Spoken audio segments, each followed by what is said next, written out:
So let's start today rainbow formation, right. Rainbow किस तरह से फॉर्म होता है।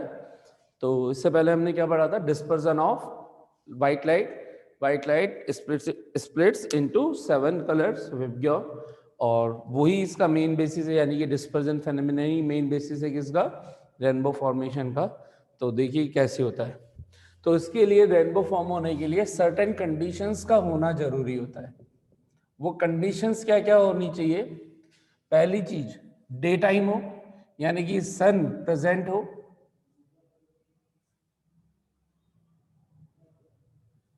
नेचुरल रेनबो की बात कर रहे हैं हम, ठीक है।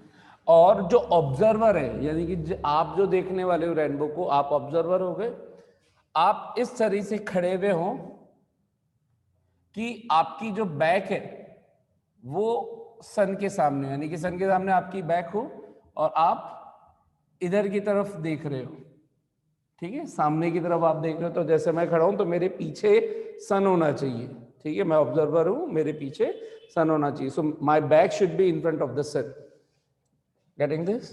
सो आप रेनबो सामने से देखोगे। दूसरी चीज, बारिश हो रही हो नॉर्मल या कैसी भी, तो ये दो मेन कंडीशंस का होना जरूरी है। Condition number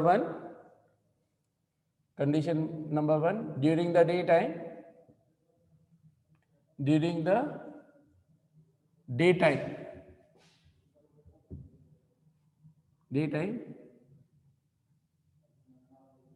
rain should be there.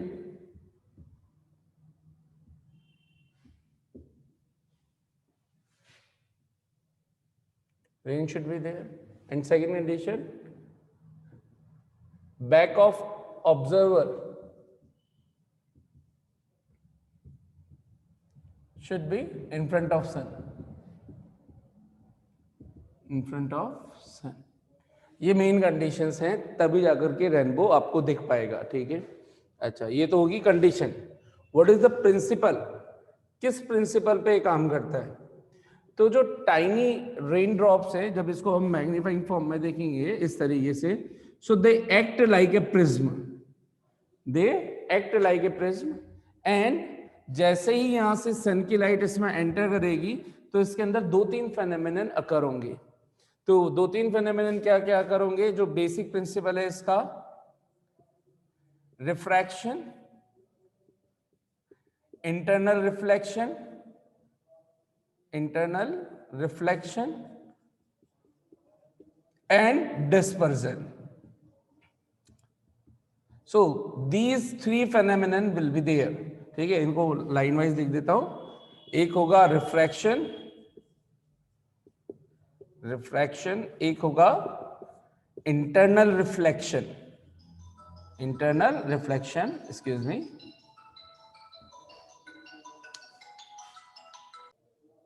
और नेक्स्ट है क्या, डिस्पर्जन।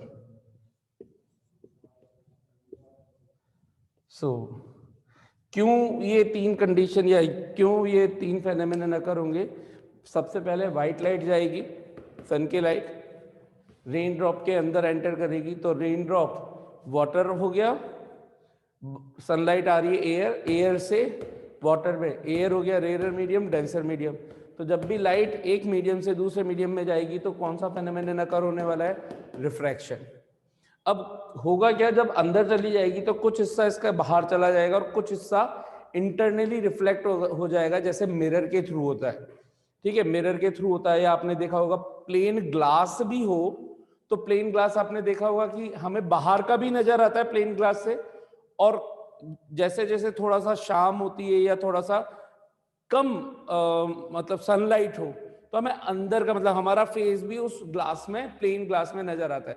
बाहर की भी विजिबिलिटी है और हमें हमारा फेस भी नजर आ रहा है, यानी कि बाहर दिखने का मतलब रिफ्लेक्शन हो रहा है और हमें हमारा फेस दिख रहा है प्लेन ट्रांसपेरेंट ग्लास से, तो रिफ्लेक्शन हो रहा है। तो यहाँ पे एक इंटरनल रिफ्लेक्शन हो जाएगा कि जो कुछ रेज बाहर चली जाएंगी, कुछ रेज यहाँ से टकरा करके वापस रिफ्लेक्ट होंगी इंटरनली।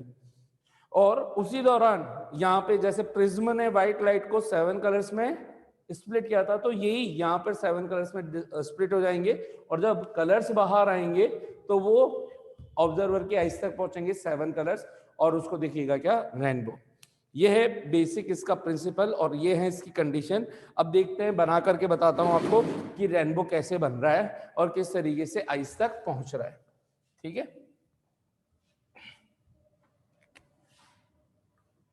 सो मान लीजिए कि यहां पर हमने एक रेन ड्रॉप ली और ये दूसरी रेन ड्रॉप ले ली।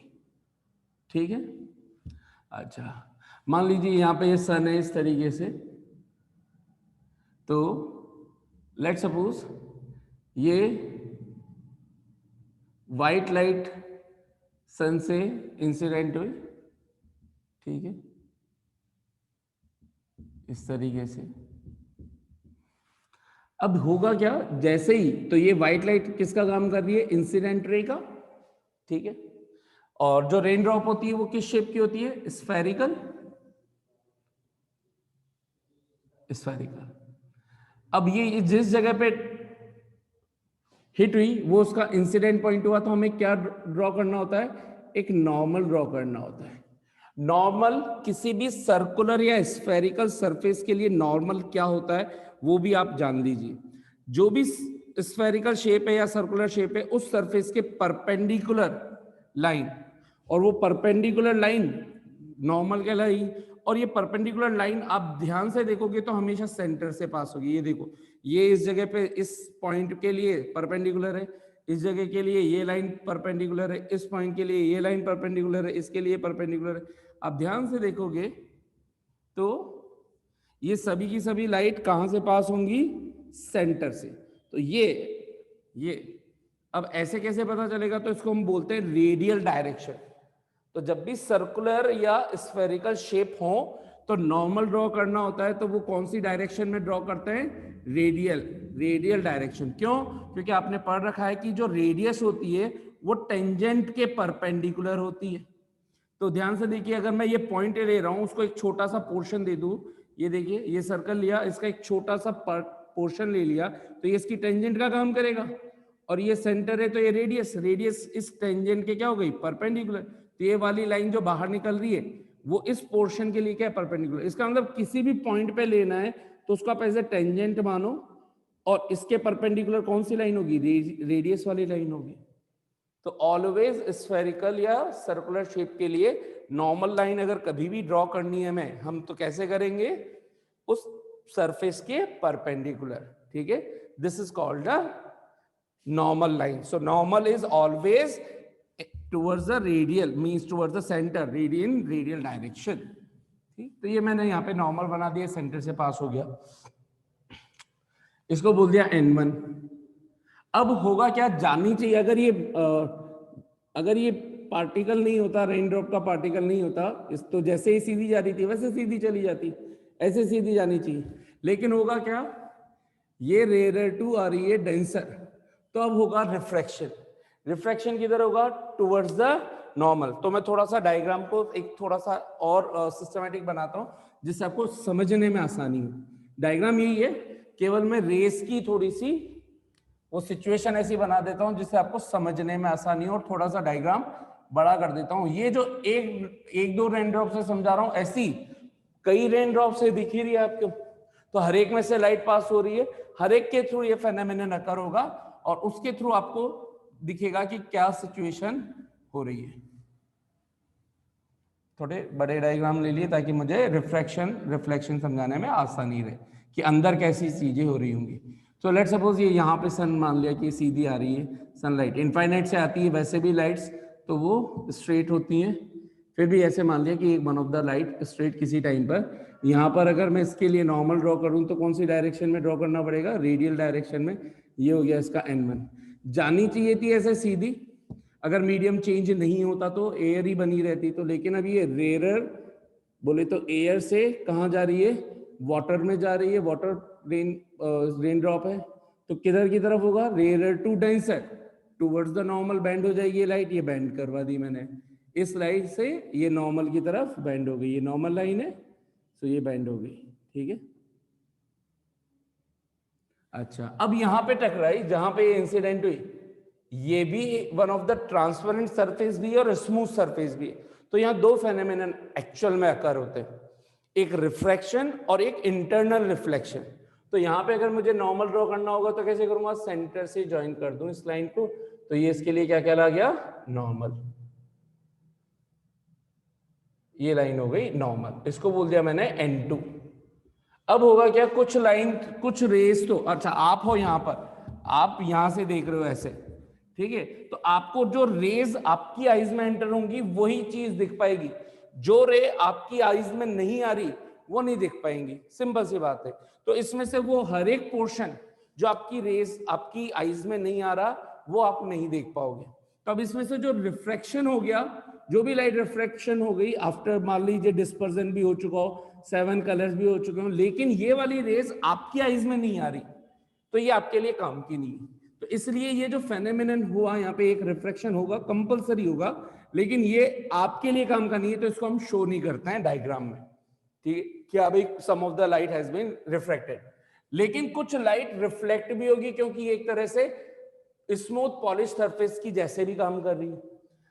अब अगर इस सेकेंड पॉइंट, इसको बोल देता हूं ए, इसको बोल देता हूं बी, बी पॉइंट के लिए जो पहली रिफ्रैक्टेड रे थी वो इस बी पॉइंट के लिए सेकेंड इंसिडेंट रे का काम करेगी, और ये नॉर्मल है इसका, तो नॉर्मल और इंसिडेंट रे के बीच का जो एंगल होता है आई, आपने पढ़ रखा है कि लॉज ऑफ रिफ्लेक्शन क्या होते हैं, angle I is equal to angle R, जितना एंगल ऑफ इंसिडेंस उतना ही एंगल ऑफ रिफ्लेक्शन। तो ये यहां से क्या हुई, रिफ्लेक्ट हो गई इंटरनली, कितना एंगल से, जितना, अगर ये 30 है तो ये भी 30 डिग्री होगा, जो आर लिखा है मैंने, ठीक है, यहाँ पे रिफ्लेक्ट हो गई। फिर ये सी पॉइंट पे हिट हुई आफ्टर रिफ्लेक्शन, ठीक है। सो इसको बोल रहा हूं मैं क्या, कौन सी रे है ये, रिफ्लेक्टेड रे। अब ये जो रिफ्लेक्टेड रे है वो सी पॉइंट के लिए किसका काम करेगी, थर्ड इंसिडेंट रे का काम करेगी। तो यहां सी पॉइंट पर मैं क्या ड्रॉ कर दूं, पहले एक नॉर्मल ड्रॉ कर दूं, ये नॉर्मल ड्रॉ कर दिया मैंने। अब नॉर्मल ये हो गया नॉर्मल N3, ठीक है, ये हो गई हमारी थर्ड इंसिडेंट रे। अब यहां से ये डेंसर मीडियम से अब रिफ्लेक्शन भी होगा और कुछ हिस्सा रिफ्लेक्ट भी हो जाएगा, जो हिस्सा रिफ्लेक्ट हो जाएगा वो आपके काम का नहीं है, क्योंकि आपकी आईज यहाँ है, जो रेज आपकी आईज में आने वाली है उसको उससे मतलब है। तो जो रिफ्लेक्ट हो गई वो छोड़ो, जो बाहर आने वाली जो आपकी आईज में पहुंच सकती है उन रेस को पकड़ते हैं, ठीक है।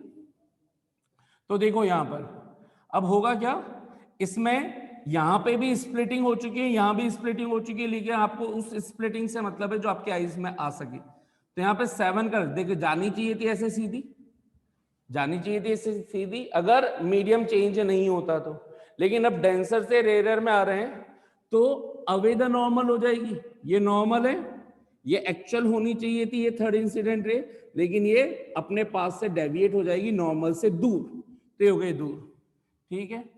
अब दूर में भी क्या हो जाएगा, 7 कलर्स इस तरह से मिलेंगे आपको, इन्हीं के बीच में होंगे बाकी के सारे कलर्स, ठीक है, ये इस तरीके से, इस तरीके से, इस तरीके से। तो जो रेज, अब मान लीजिए आपको पता है कि सबसे ज्यादा बैंड लाइट आनी चाहिए थी ऐसी, पहली रे ये इतनी सी डेविएट हुई और लास्ट रे ये इतनी ज्यादा डेविएट हो गई अपने पास से। मुझे बता सकते हो क्या कि ये कलर कौन सा होना चाहिए जो सबसे ज्यादा डेविएट हुआ है, सर वॉयलेट, वॉयलेट, वॉयलेट, ठीक है। सबको अब रीजन समझ में आता है कि वॉयलेट कलर सबसे ज्यादा डेविएट हो रहा है, तो ये रे कौन सी कहलाएगी जो सबसे कम डेविएट हुई है, red, red colour. Same phenomenon यहां पे भी होगा, ठीक है।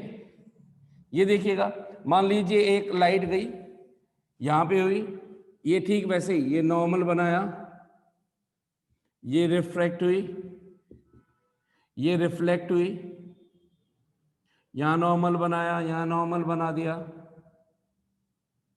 ठीक है, सेंटर पर ये सेंटर वाली, और यहां से रेज डेविएट होंगी। ऐसे बीच में और भी सारे पार्टिकल चल रहे हैं और आपकी आईज है यहां पर, आपकी आईज है यहां पर। ये कौन सा कलर होना चाहिए, रेड, इसके बीच में बाकी के सारे कलर हैं, तो मुझे बता सकते हो कि जानी चाहिए थी इधर और ये डेविएट इधर हो रही है, तो इस लाइन के कंपैरिजन में ये जो एक्चुअल होती, ये वाला कलर कौन सा होना चाहिए और ये कलर कौन सा होना चाहिए? ये कौन सा कलर होना चाहिए? Sir violet. Violet. Yes sir violet. इसके लिए है ना, क्योंकि ये सबसे ज्यादा बैंड हुआ है इस जगह से, ये सबसे ज्यादा बैंड हो गया इस जगह से। और ये कौन सी लाइट होनी चाहिए? रेड। Sir red. आपकी आईज में ध्यान से देखो, अगर मैं आपकी आईज यहाँ पे बना रहा हूं, ऑब्जर्वर की आपकी आईज का ना, ऑब्जर्वर की आईज, तो उसके अंदर रेड कलर भी पहुंच रहा है, वायलेट कलर भी पहुंच रहा है, और इसी तरह से बीच में जो भी रेन ड्रॉप्स होंगी उनके भी अब 7 कलर्स होंगे। तो आपको क्या रेड से वॉयलेट सातों कलर नजर आएंगे क्या? अब ये कलर ऐसे नजर आएंगे, इनके बीच में रिमेनिंग कलर्स होंगे, तो आपको क्या नजर आ गए? 7 कलर्स। समझ में आया? इस तरीके से Yes, sir. होता है रेनबो फॉर्म। ठीक है, how many of you understood it? So this was the rainbow formation. ठीक है, आई गेस समझ में आ गया होगा। तो मेन फेनोमेनन इसमें क्या हुआ है? रिफ्रैक्शन, इंटरनल रिफ्लेक्शन और dispersion. So these basically 3 phenomenons take place during the what? Rainbow formation. ठीक है, आई होप समझ में आ गया होगा। चलिए बाय बाय।